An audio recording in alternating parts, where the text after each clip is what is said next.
آپ نے بتایا ہے کہ اجتماعی دعا ٹھیک نہیں ہے، تو جو لوگ تبلیغی جماعت میں اس نیت سے جاتے ہیں کہ دعا میں شریک ہوں گے، ان کے بارے میں بتائیے۔ میں نے یہ نہیں کہا کہ اجتماعی دعا ٹھیک نہیں ہے، میری باتوں کو لوگ غلط رخ پہ لے کے جاتے ہیں۔ میں نے یہ کہا ہے کہ فرض نماز کے بعد اجتماعی دعا ہاتھ اٹھا کے ثابت نہیں ہے، اتنی بات کہی ہے۔ ٹھیک نہیں ہے یہ بھی نہیں کہا، ثابت نہیں ہے، لہذا اس کو سنت نہ سمجھا جائے، اس کو ضروری نہ سمجھا جائے۔ بعض مسجدوں میں امام نہیں مانگتا، اس کو امامت سے ہی ہاتھ دھونے پڑتے ہیں، اتنی شدت نہ کی جائے۔ تو اس پہ مفتی رشید احمد صاحب رحمہ اللہ تعالیٰ کا احسن الفتاویٰ میں غالباً دوسری یا تیسری جلد میں بہت شاندار رسالہ ہے، وہ بھی پڑھ لیں۔ حضرت مفتی شفیع رحمہ اللہ تعالیٰ جو مفتی اعظم پاکستان تھے، حضرت مفتی تقی عثمانی صاحب کے والد تھے، ان کا بھی اس بارے میں بہت شاندار رسالہ ہے۔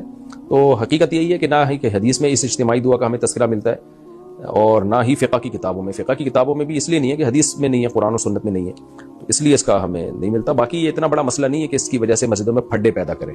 اگر کوئی امام اجتماعی دعا مانگ رہا ہے تو آپ اس کو مانگنے دیں، انہیں کچھ نہ کہیں، منہ نیچے کر کے چپ کر کے بیٹھے رہیں۔ پہلے ہی بڑے بڑے مسائل ہیں دنیا میں، ایسا نہ ہو کہ ایک نئی جنگ چھڑ جائے۔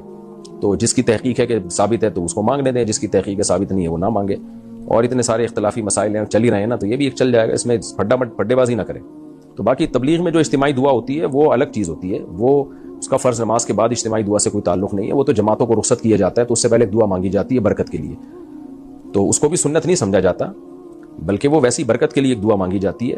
تو لیکن نمازوں کے بعد تو ایک عمل ہے نا باقاعدہ، کہ نماز کے بعد تو نبی سے جو وظائف ثابت ہیں وہ وظائف پڑھنے چاہیے۔